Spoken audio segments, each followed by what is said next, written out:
Saya siap menghadapinya dan saya merasa memang ini kriminalisasi. Narasi adanya kriminalisasi itu merupakan lagu lama. Kriminalisasi itu kan terjadi ketika tidak ada perbuatan, namun kemudian diada-adakan. Ataupun kemudian ada rekayasa tanpa ada bukti yang kuat. 500 miliar lebih dalam berbagai bentuk mata uang dan 74 kilo emas. Orang yang mengatakan kriminalisasi biasanya dia melihat bahwa bukti-bukti itu sudah kuat. Kalau ada uang yang ditemukan itu pasti udah susah orang untuk membantah. Meskipun belakangan Pak Febri dan banyak pihak lain menyebutkan bahwa ini adalah uang titipan, ini untuk sebuah yayasan. Yayasan apa yang punya uang sebanyak itu gitu kan. Justru saya melihat kalau ada orang yang mengaku itu bisa menjadi suatu hal yang positif bagi penegakan hukum. Gak semua orang punya duit ratusan miliar atau puluhan miliar. Kalau mereka mau mengakui, wah bisa jadi mereka masih dalam konstruksi perkara. Dan diminta pertanggungjawab mendapat dari mana uangnya dengan jumlah sebesar itu. Dan untuk apa mereka taruh di situ? Kenapa dititipkan kepada Pak Febri? Betul, emang dia punya jasa penitipan. Yang nggak ada duitnya aja, yang nggak menerima aliran uang aja bisa divonis bersalah. Apalagi ini ada duitnya, nggak bisa win-win. Tentu ada yang akomodatif. Buktinya mereka berani menahan aja, tidak mampu malam itu memasangkan rompi dan borgol. Kalau taruh di gedung kita di rutan sendiri, akses dia akan banyak. Loyalis-loyalisnya kan pasti ada. Jadi di KPK bagi saya sudah tepat. Nggak mungkin ya ini dilakukan oleh hanya 1-2 orang saja. Nggak mungkin. Apalagi DR itu kan terkait dengan pencucian uangnya. Ya, Sementara perbuatan-perbuatan korupsi pasti dilakukan oleh orang. Ada yang membantu, ya kan? Ada yang turut serta. Pertaruhan kasus ini begitu besar. Kalau kemudian mengatakan, wah ini ada misalnya persaingan internal di kejaksaan. Ini ada persaingan kepolisian yang menjadi, silakan saja saya ngomong seperti itu. Tapi yang penting buktinya ada, uangnya ada.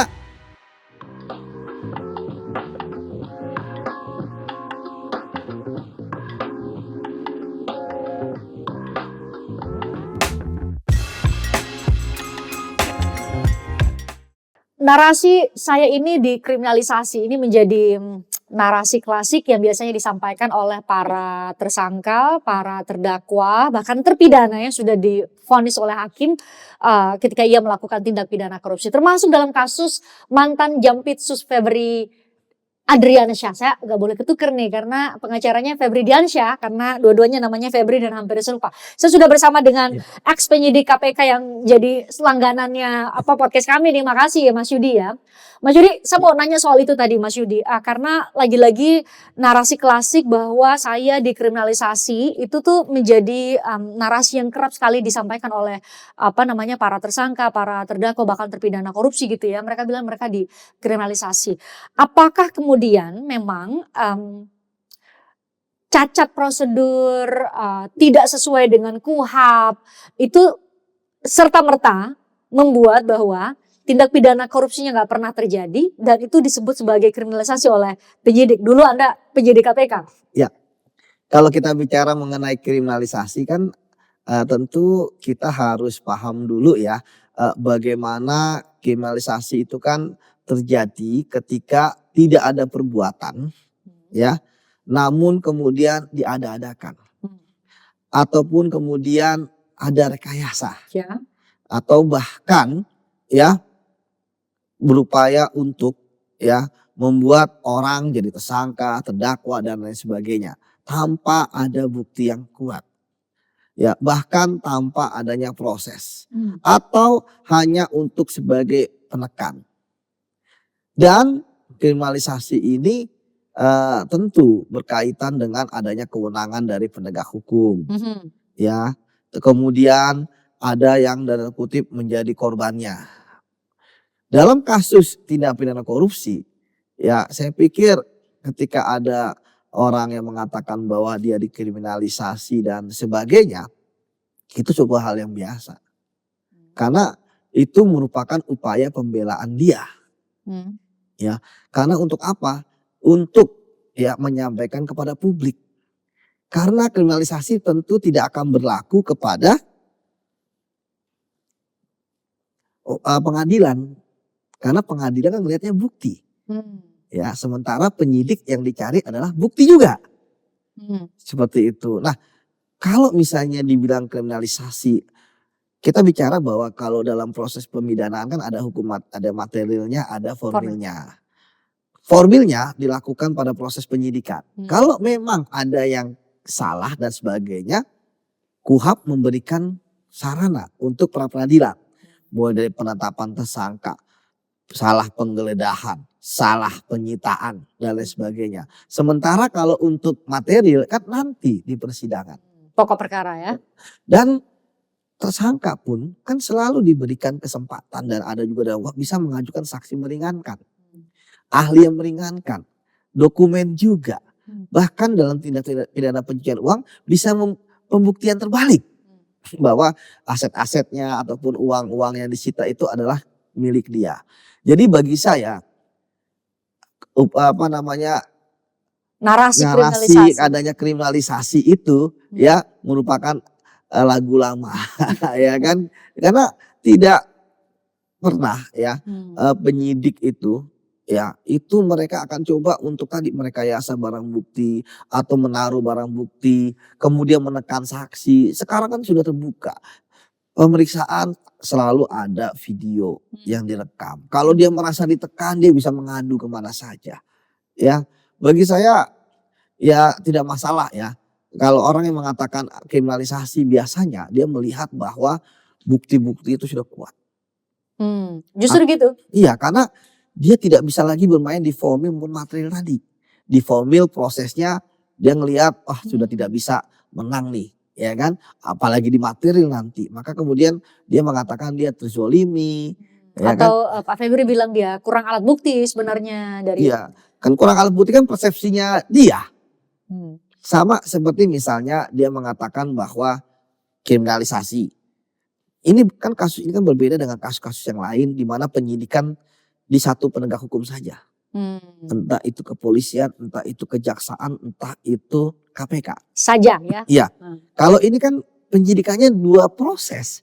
Proses di kepolisian, proses di kejaksaan. Kalau narasi ini mungkin dulu dipakai dia untuk kemudian bahwa dia dikriminalisasi oleh kepolisian. Ya mungkin masuk. Ya, tapi kan tidak. Sekarang kan penangannya dia kejaksaan. Instansinya sendiri yang ternyata punya persamaan dengan teman-teman kepolisian. Teman-teman kepolisian menetapkan Febri sebagai tersangka. Ya, termasuk DR.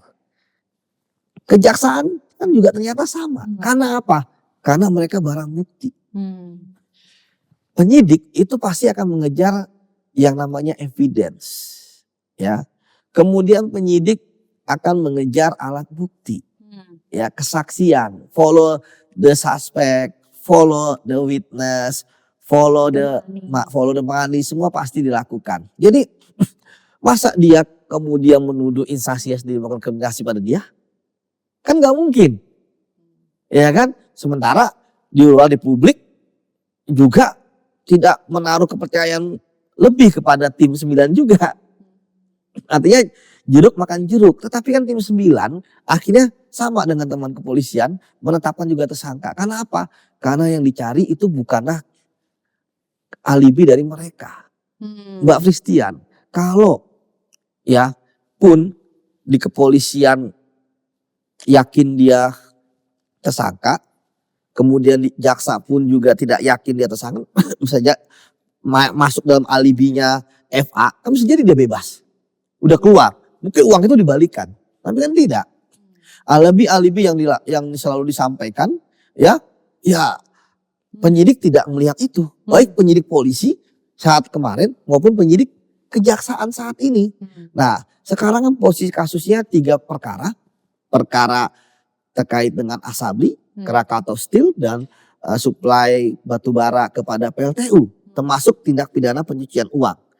Dari sini kita harus melihat ya bahwa apa yang dilakukan oleh tim 9 itu udah on the right track. Kalau tadi saya katakan kalau mereka kemudian terlena ya kan atau terbawa dalam arus dari para tersangka ini melalui penasihat hukumnya ya tentu 2 orang ini sudah tidak jadi tersangka. Tapi buktinya kan ditahan. Seperti itu, bahkan ditahannya di rutan KPK. Termasuk Mas Yudi, mungkin juga masyarakat yang kalau yang ngikutin beberapa kasus tindak pidana korupsi yang sampai ke persidangan tuh biasanya ada hal-hal yang berbeda dari yang disampaikan atau beredar di berbagai pemberitaan saat masa penyelidikan, penyidikan, kemudian di persidangan.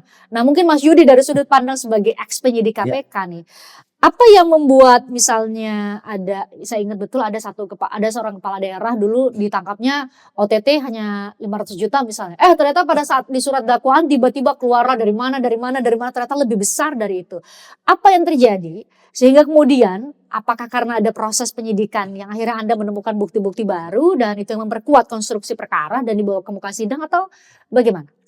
Saya tahu betul kasus itu karena saya menangani.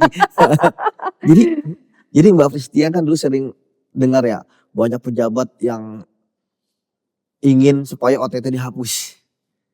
Karena OTT itu kita tidak tahu ya, pasca OTT ini pengembangan kasusnya kemana. Ini ibarat bola liar. Bola liar. Bisa kemana-mana, asetnya ketahuan, bla bla bla bla.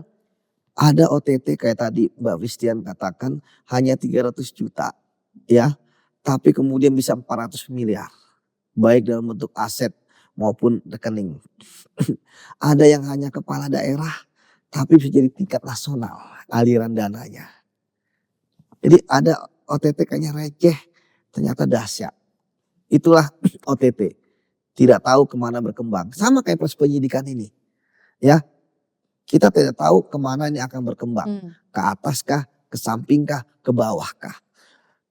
Bayangkan dalam waktu serta merta sekejap 12 tempat yang beriringan digeledah, kan 13 tapi satu kan besoknya, itu bisa menemukan uang yang sangat banyak, 500 miliar lebih dalam berbagai bentuk mata uang dan 74 kilo emas.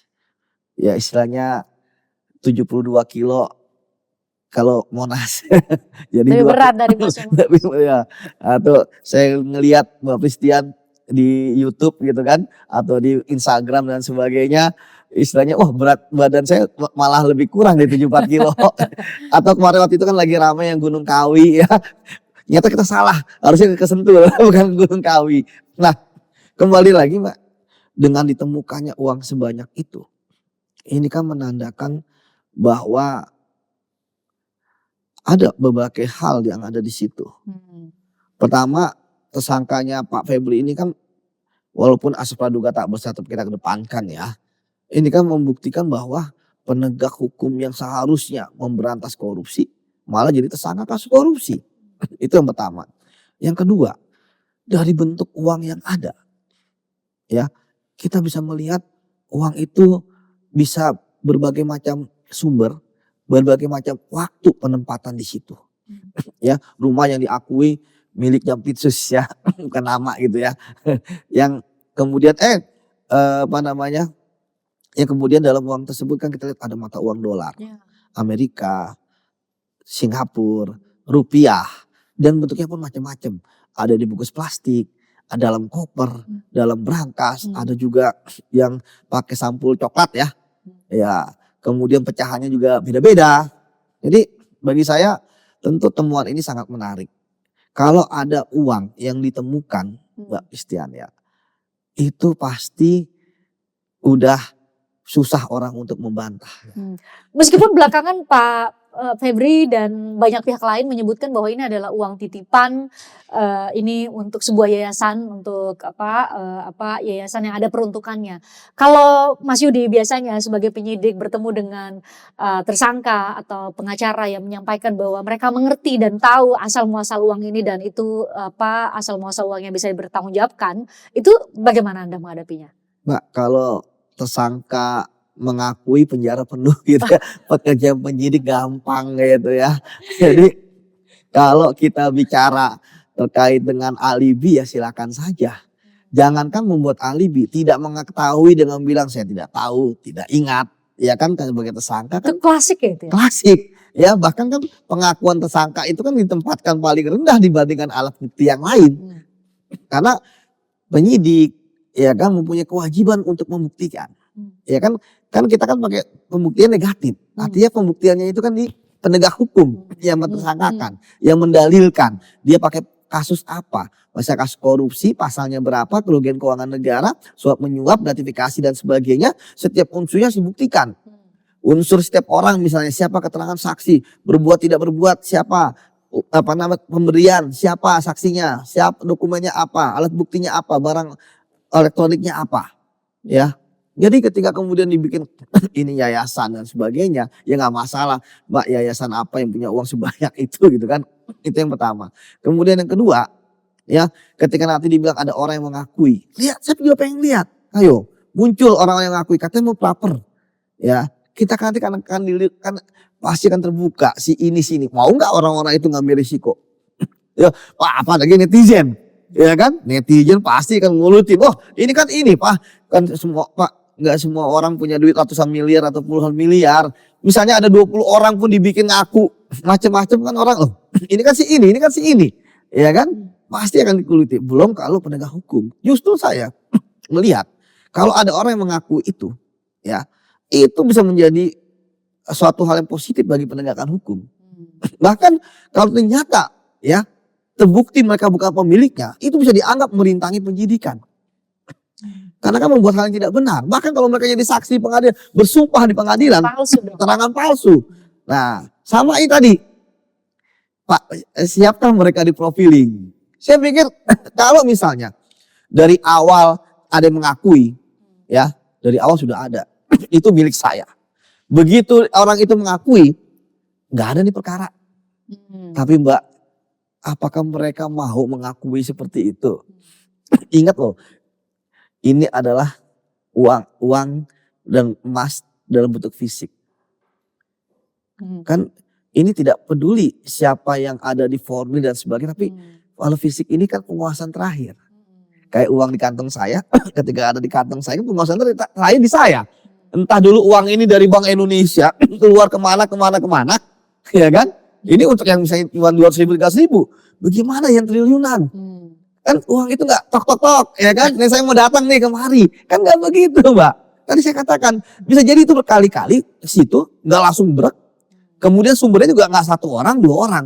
Nah, sumber-sumber uang inilah, ya kan? Kalau mereka mau mengakui, wah, bisa jadi mereka masuk dalam konstruksi perkara. Dan diminta pertanggungjawab mendapat dari mana uangnya dengan jumlah sebesar itu. Dan untuk apa mereka taruh di situ? Apakah dugaannya suap, gratifikasi atau apa? Kenapa dititipkan kepada Pak Febri? Betul, emang dia punya jasa penitipan. Udah lah Mbak, ini kan kita udah paham gitu kan.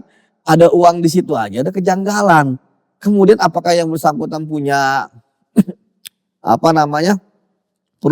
perusahaan dan sebagainya? Kan nggak di LKPN nggak ada juga. Jasa penitipan harta, iya. Ya kan? Di LKPN kan jelas Anda pemasukan dari mana. Kan ada di situ. Ya kan, kemudian yang menariknya adalah bahwa ada money changer, ada kafe gitu kan, kemudian ada uang di situ. Cara menyimpannya pun betul memunculkan kecurigaan kan. Betul, apalagi kan itu rapi betul, seolah-olah dibuat, ya kan, khusus untuk menyimpan berangkas dan sebagainya.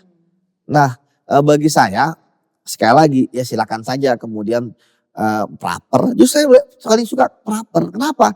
Karena dari praper kita bisa melihat konstruksi kasusnya apa. Mbak, kalau misalnya dikatakan ya alibi mereka yang digunakan oleh penyidik baik di kepolisian maupun kejaksaan, nggak ada di perkara. Tapi kan tidak.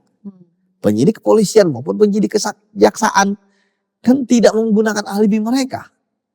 Termasuk dikatakan bahwa berkali-kali harus diuji dan sebagainya.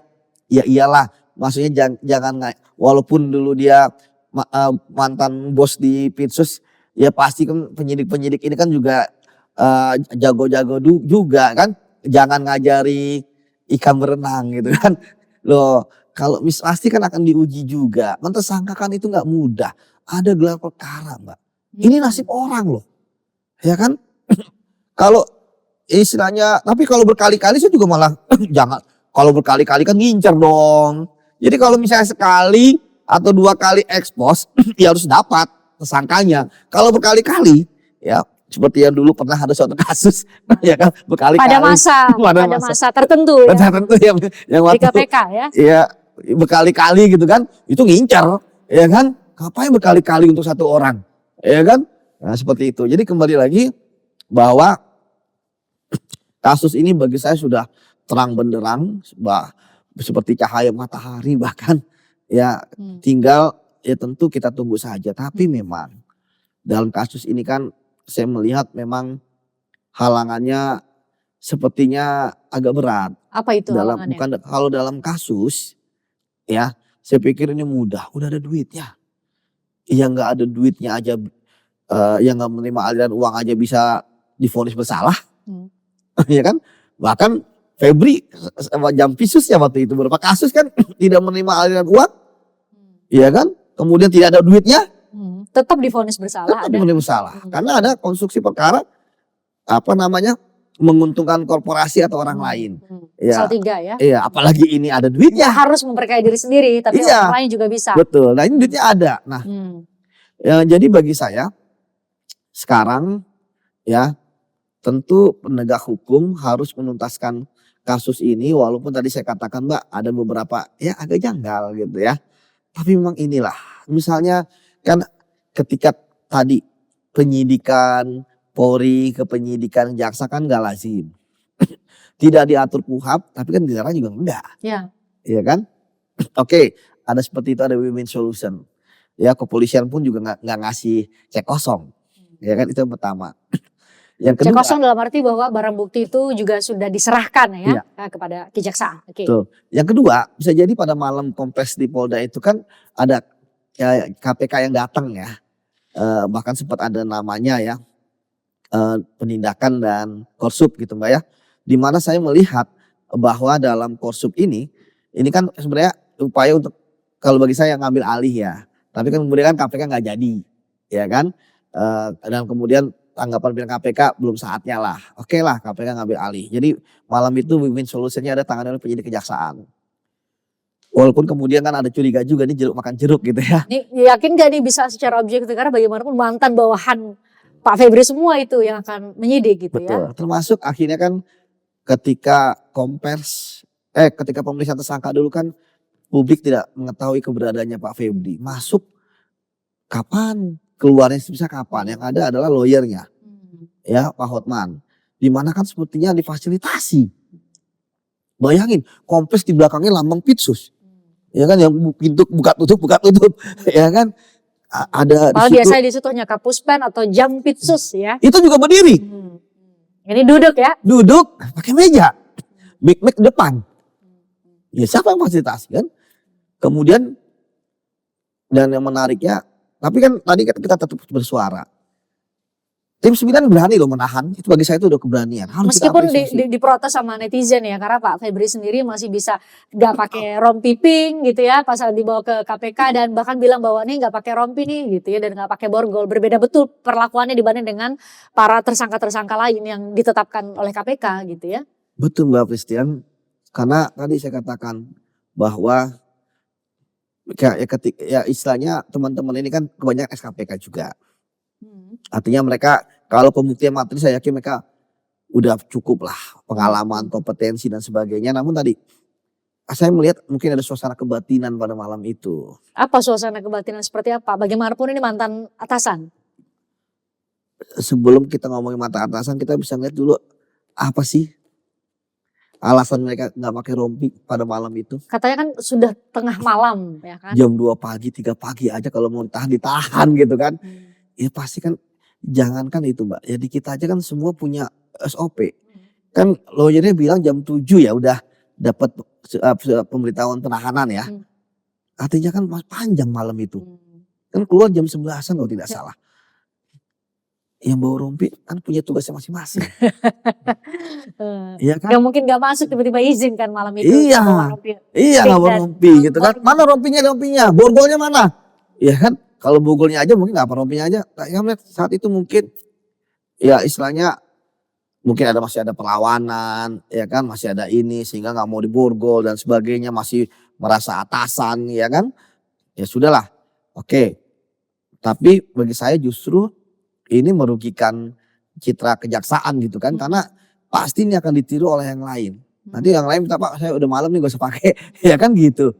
Ya, justru bagi saya, tapi untung saja kan katakan malam ini ya, kita lihat besok pemeriksaan sebagai tersangka. Dia udah pakai ini tuh nggak tuh apa rompi pink dan Ya. juga kan pasti ada beberapa kali pemeriksaan lagi ya sebagai tersangka ya, karena sudah ditetapkan di KPK ya. Betul, karena secara psikologis memang saya melihat apalagi ditaruhnya di KPK akhirnya rutannya. Anda memaknainya apa tuh kalau?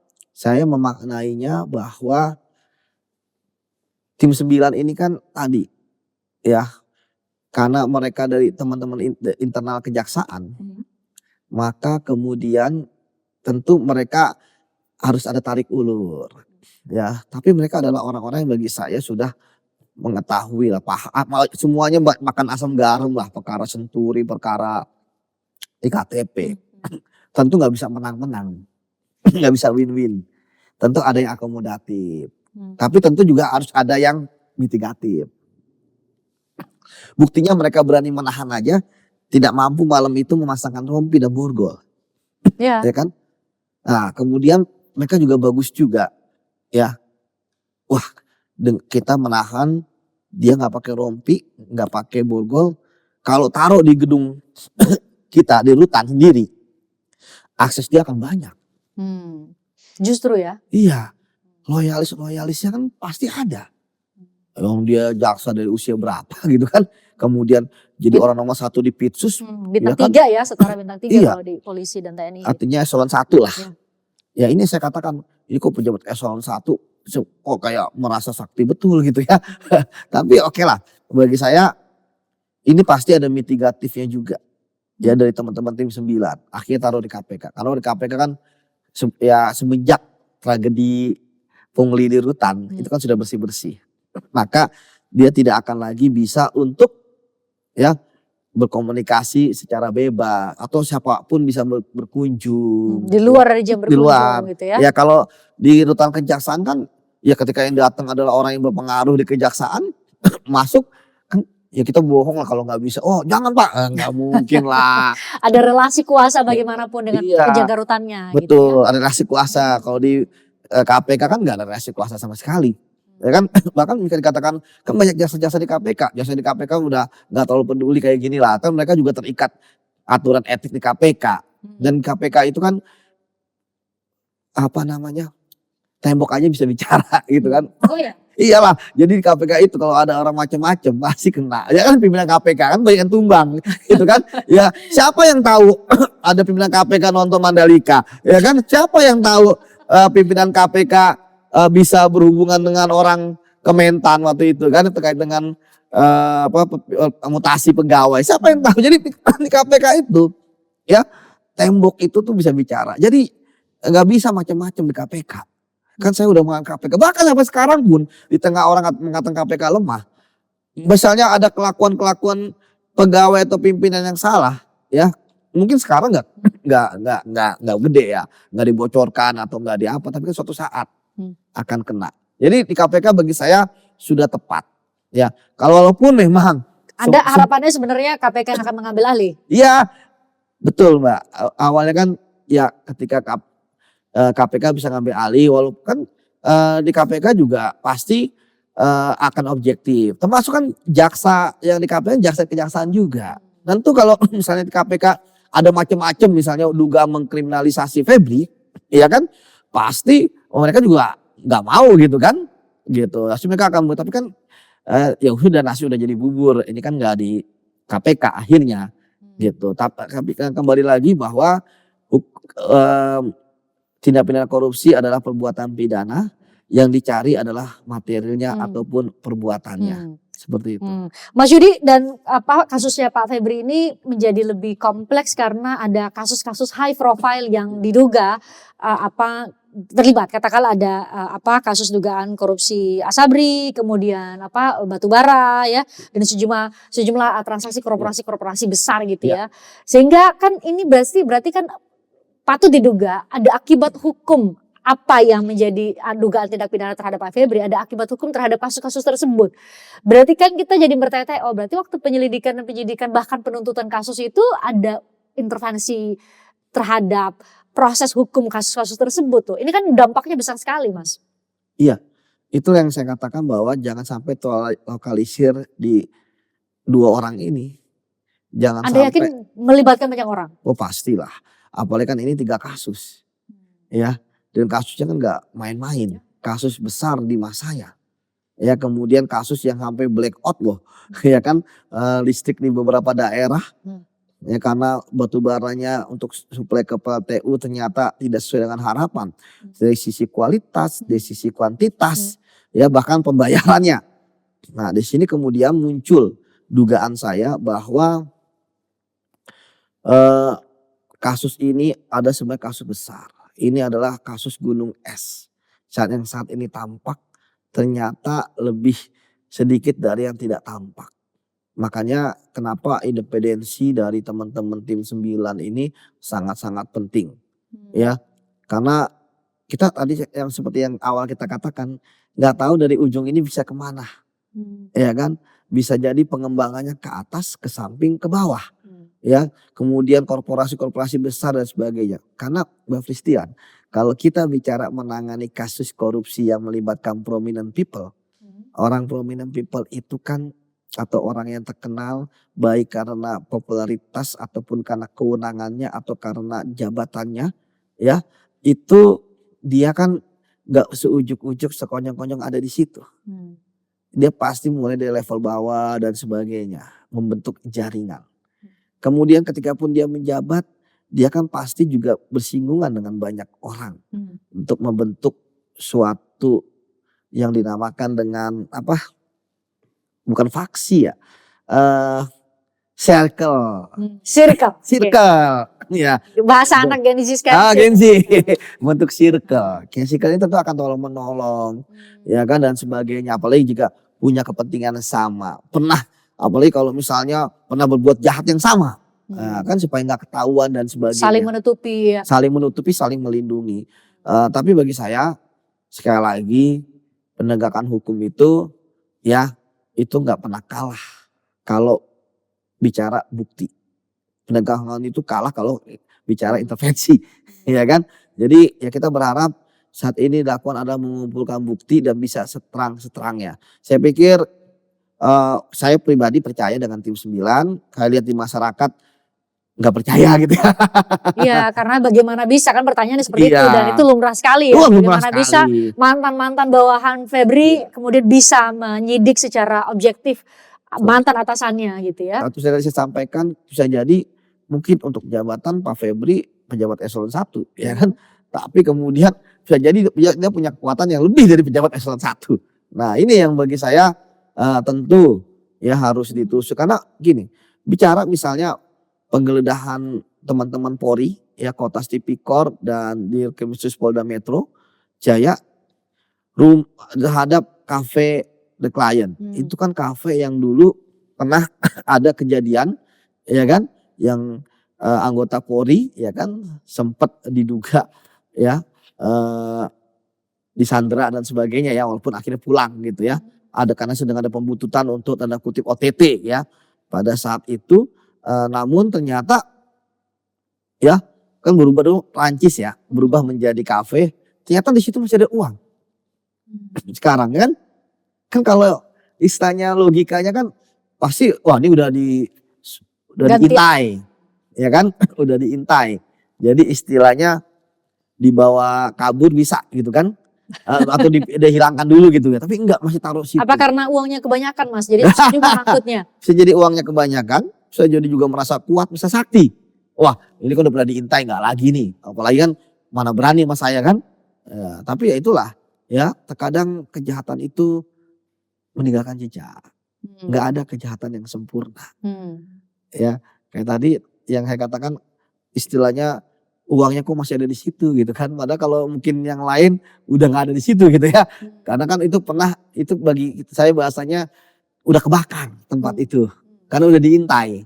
Ya tapi kenyataannya kan istilahnya masih ada di situ. Ini menarik. Ya, tadi termasuk di rumah di Sentul. Kan rumah di Sentul itu kan kalau kita baca kan penjaganya kalau nggak salah hanya 1 orang, nggak ada. Bayangin. Nggak ditinggalin maksudnya ya. Uang sebanyak itu hanya 1 orang yang jaga misalnya. nggak ada penjagaan ketat dan sebagainya. Wah, percaya betul gitu di situ. Dan memang orang pun nggak akan percaya. Jadi mungkin nggak ada yang istilahnya kali penjahat uangnya gitu sendiri. gitu karena wah ini nggak cuma satu, paling hanya rumah kosong gitu. Ternyata sebanyak itu. Kemudian ya sekali lagi bahwa ya kasus ini akan panjang. Episode-episode berikutnya, drama-drama berikutnya ya pasti akan ada. Drama kemarin terkait dengan kenapa di rutan KPK, kenapa tidak pakai rompi dan kenapa tidak dibogol, ya berikutnya pasti saya yakin ada drama-drama lainnya. Karena tadi dalam penanganan kasus ini ya tidak bisa semerta-merta istilahnya menegakkan SOP gitu ya, karena pasti ada kompromi-kompromi di situ. Nah kompromi-kompromi seperti inilah yang kemudian ya kan akan menjadi noda-noda dalam upaya menegakkan perkara ini. Seperti itu. Menjadi pertaruhan bahkan ya dari sejumlah lembaga ini. Mas Yudi, terakhir ini kan Pak Jampitsus ini kan mantan Jampitsus. Ya. Saya harus ubah karena kan sudah mengundurkan diri ya. Ya. Mantan Jampitsus kan ibaratnya ya adalah sapu yang seharusnya membersihkan para koruptor ini, tapi kemudian patut diduga tanpa mengesampingkan asas praduga tak bersalah saat ini, tapi statusnya sudah tersangka untuk beberapa berdasar beberapa sprindik yang kita juga belum tahu ini sprindik tindak pidana yang mana nih ya, karena ada beberapa sprindik ya masih informasinya. Tapi menurut Anda dengan gambaran tadi yang Anda tambahkan juga bahwa ini bisa jadi tidak hanya melibatkan Pak Febri sendiri karena ini adalah sebuah banyak kasus-kasus yang besar ya, Asabri, batubara dan lain-lain yang akhirnya dia tidak patut diduga tidak bekerja sendiri. Seberapa bisa kita berharap Mas dengan netizen udah nonton tuh nggak pakai rompi pink nih, nggak diborgol. Tapi menurut Anda seberapa besar kita bisa berharap kasus ini bisa benar-benar disidik dan bahkan sampai ke persidangan itu bisa dibuka secara terang benderang. Setidaknya dari banyak apa indikator yang bisa memastikan menjawab kecurigaan publik nih bahwa ini jangan-jangan nih ntar lagi juga ada pengalihan isu nih opini publik tenggelam bla bla bla udah divonis tiba-tiba hanya berapa tahun nih Pak Febri, patut diduga demikian karena banyak kasus tindak pidana korupsi juga akhirnya demikian Mas, korupsinya agak besar terus tiba-tiba divonisnya ya 4 tahun ya kan? Ya kalau dari saya, walaupun saya tadi katakan percaya pada tim 9, tentu kita harus menyisakan sedikit ketidakpercayaan. Kenapa? Based on experience.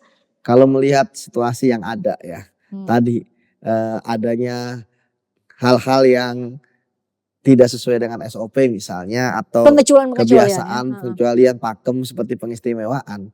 Ya bagi saya, keyakinan saya mungkin hanya saat ini ya terbatas bahwa hanya 2 orang ini saja. Gak akan kemana-mana kemungkinan gak akan kemana-mana.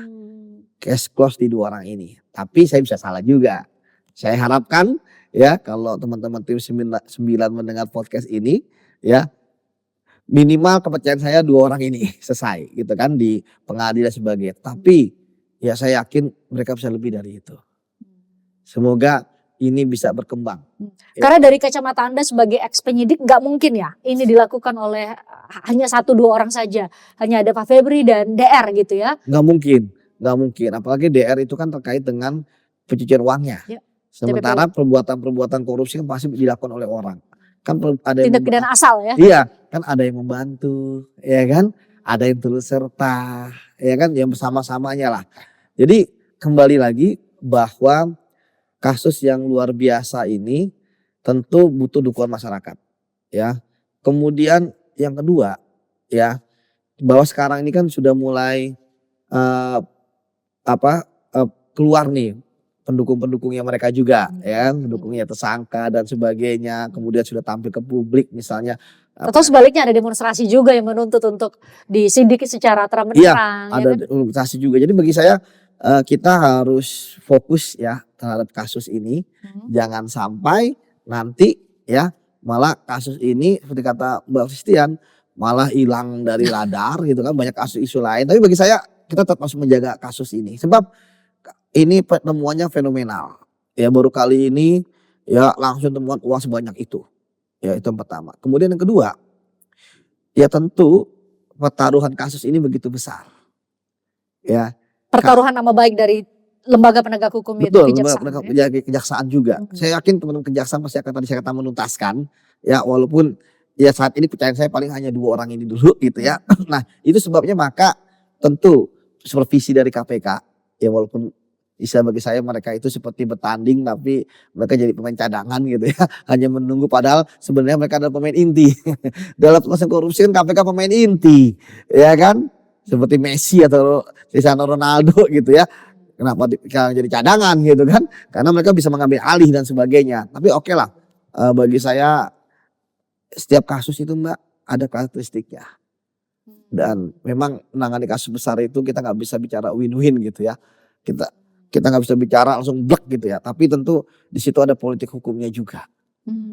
Nah tentu dengan dikawal oleh masyarakat, ya setidaknya ya kasus ini tentu akan tuntas.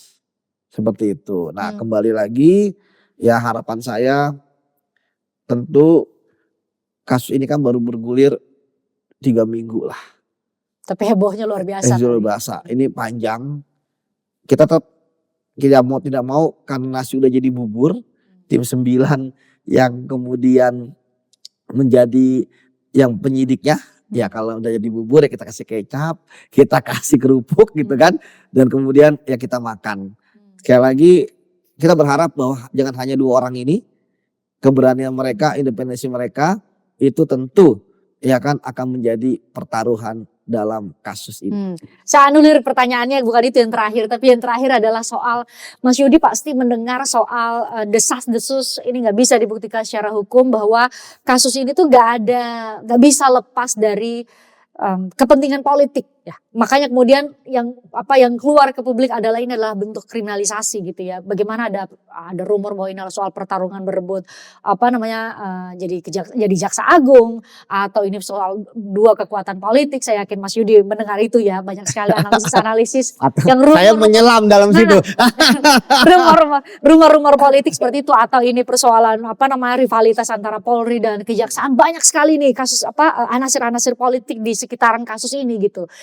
Sehingga kemudian ini seperti merecall memori publik Mas. Jadi ini kan kadang-kadang hakim tuh kalau vonis kan bilang gini, ada hal yang meringankan dan memberatkan nih. Tiba-tiba muncullah nih gara-gara Pak Febri adalah jaksa yang sudah mengabdikan diri berpuluh-puluh tahun, punya kontribusi kepada nusa dan bangsa. Kan banyak tuh juga para pejabat negara atau penyelenggara negara yang akhirnya diberi vonis ringan bukan jadi pemberatan gara-gara klausul itu dibolehkan oleh hakim. Jadi kan yang mau saya bilang adalah jangan sampai kita fokus aja sampai penyelidikan tapi nanti divonis, yang saya bilang banyak sekali fantastis angkanya, vonisnya tuh rendah-rendah nih Mas. Ya itu bisa jadi Mbak ya, bahwa tapi bagi saya kan itu adalah proses. Hal yang meringankan, pernah berjasa buat negara ya kan, ataupun ada masih muda ya kan, atau dan sebagainya, itu kadang-kadang kan ya itu kan tergantung hakim ya, kenapa dia memberikan dan sebagainya. Tapi bagi saya kan itu di sana. Ya, tapi kan juga melalui proses pembuktian. Hal yang meringankan, yang mudah kan artinya vonisnya bersalah. Ya masalah angka vonis, ya itulah hakim gitu ya. Semoga hakimnya itu. Tapi kalau kita tadi bicara mengenai orang merasa dikriminalisasi ya. Ya tentu kan biasa cocok logi juga bisa. Ya kan? Karena ya bisa jadi. Ya tidak ada sesuatu yang kebetulan, ya kan, tetapi kan ini juga udah dilakukan dari sejak KPK berdiri, orang kami oposisi tapi tangkepin. Kan itu kan hal yang biasa. Nah, kami sedang begini tapi tangkap. Tapi kan tangkapnya kan harus ada alasan, ada bukti. Ya Kak, ya kalau kemudian mengatakan wah ini ada misalnya persaingan internal di kejaksaan. Ini ada persaingan kepolisian dengan ya silakan saja saya ngomong seperti itu. Tapi kan yang penting buktinya ada, uangnya ada. Kita nggak bicara mengenai pembelaannya dia atau bukti-bukti yang terkait perbuatan, tapi kan bicara di hilirnya. Ini udah ada uang sebanyak ini, lo mau ngapain dengan uang ini gitu kan? Ya kan? Apakah ini uang kedepannya buat apa? Ya kan? Orang punya uang sebanyak itu ya. Ini kan luar biasa, indeks ekonomi. Ya kan? Indeks ekonomi. Jadi bagi saya, ya silakan aja ngomong kriminalisasi, silakan aja ngomong bahwa ini akibat saya berantas korupsi. Dulu Firly juga gitu, ya kan? Dibilang ini koruptor fight back. Tapi kan buktinya ada, ya kan? Jadi tersangka dia. Ya walaupun ditahan gitu ya. Tapi ya bagi saya tentu ya dalam kasus ini ya, sekali lagi siapapun gitu ya, itu kita bicara mengenai pembuktian. Walaupun memang ada juga yang menarik sampai saat ini walaupun sudah ditahan, ya sama seperti memakai rompi dan borgol, kejaksaan juga tidak menyampaikan secara jelas perkaranya seperti Ya, apa. ini sprindik ini yang nomor berapa, ini tidak pidana Ya, apa gitu ya, ini konstruksinya ya. Betul, ini konstruksi perkara ini apa? Biasa kan ada perbuatannya, ya kan? Walaupun hanya resume, ya si ini melakukan ini, menerima ini dan sebagainya. Ya bagi saya tentu ya sekali lagi hal-hal yang tidak sesuai dengan pakem itu janganlah dilakukan lagi. Jadi semuanya harus sesuai dengan pakem yang kebiasaan. Kalau nggak kebiasaan kita lihat tuh masyarakat, tadi saya lihat ada meme membandingkan dengan misalnya Tom Lembong, membandingkan dengan Nadiem, membandingkan dengan siapa? Menteri-menteri yang ketangkep aja. Menteri aktif loh ya. Iya, ketika itu ya. diborgol dan pakai rompi tahanan. Ini ya kan pejabat eselon 1. Itu saya katakan bisa jadi secara jabatan dia hanya pejabat eselon 1. Tetapi ya ternyata pengaruhnya bisa lebih dari seorang menteri. Itu yang kemudian saya katakan bahwa penyidik jangan pernah gentar. Kenapa? Karena setiap orang ada masanya dan setiap masa ada orangnya. Jadi harapan kita sebenarnya adalah kepada tim 9 ya, untuk bisa jangan sampai mempertaruhkan nama besar dari Kejaksaan Agung sendiri, karena ini jadi salah satu momentum untuk menguji ya bagaimana salah satu lembaga penegak hukum yang tentu kita menaruh harapan, ya kita curiga sih, tapi kita juga menaruh harapan supaya benar-benar bisa menunjukkan bahwa kasus-kasus yang ditindak selama ini tuh benar-benar murni hukum. Karena banyak juga yang bilang Mas Yudi bahwa benar nggak ya, kira-kira kasus tindak pidana korupsi itu nggak ada satupun yang nggak ada motif politiknya. Dalam arti bahwa bisa jadi kalau bupati, wakil bupatinya yang lapor karena persaingan politik, bisa jadi karena ada lawan politik yang melaporkan. Benar nggak tuh rumornya? Ini tambah lagi kita. Iya, Iya. bener gak tuh rumornya? Ini yang menarik ya. Sekarang saya melihat dulu seolah-olah sekarang kalau misalnya seorang wakil bupati atau wakil-wakil kepala daerah jadi PJ gitu ya karena ketangkep. Itu kayak mukanya sumringah betul ya bilang, loh jadi jangan persepsi masyarakat lu yang ngelapor benar lagi kan. Saya pikir biasa aja gitu kan. Toh sampai saat ini kan KPK tidak pernah menyampaikan siapa yang melapor. Jadi rumor itu salah? Hah? Jadi rumor itu salah? Ya akhirnya kan karena KPK nggak pernah memberitahukan siapa yang melapor. Ya saya pun juga kita nggak boleh ngasih tahu siapa pelapor-pelapornya. Tetapi memang OTT itu kan karena A1 gitu ya, A1 bahasa kita. Pasti pelapornya orang yang paham, ya kan, orang yang tahu. Berada di lingkar paling dekat ya. Kan berapa puluh ribu laporan ke KPK, ya kan. Banyak kok nggak tindak lanjuti karena bukti lemah. Tapi kalau OTT tertangkap gitu kan, artinya bukti telak. Bukti telak. Ya jadi ya tapi kan sekali lagi bahwa tidak masalah masyarakat berpersepsi apa. Kayak tadi berpersepsi bahwa di wakilnya. Tapi saya bilang, saya juga keinginan saya adalah kok lu nunjukin depan wartawan udah dilantik jadi PJ kau senang betul gitu kan. Janganlah kayak begitu-gitu amat gitu kan. Orang dulu di pilkada aja saling mendukung kampanye bareng gitu kan, hidup rakyat gitu kan. Tapi kalau ada kasus ya begitu jadi nomor 1 gitu walaupun hanya PJ ya, tapi karena kan PLT karena kan nanti kalau udah ingkrah kan itu kelihatan senengnya gitu. Sudah tuh kok sumringah betul gitu kan. Harusnya kan sedih juga ya kan, pasangannya masuk penjara kan begitu gitu. Menyayangkan ya, minimal memberikan narasi itu. Thank you ya Mas Yudi ya, kita ikuti terus perkembangan karena seperti pesan Anda tadi bahwa kita harus terus mengawal kasus ini ya. Kita berharap tadi minimal 2 orang ini yang bisa diberi ganjaran hukuman yang setimpal. Kalau memang tidak bersalah bisa dibuktikan demikian, kalau bersalah ya memang harus dihukum. Dan Anda berharap bisa dikembangkan dalam proses lidik dan sampai ke persidangan nanti. Thank you ya Mas Yudi ya. Sehat selalu. Thank you ya. Siap. Thank you.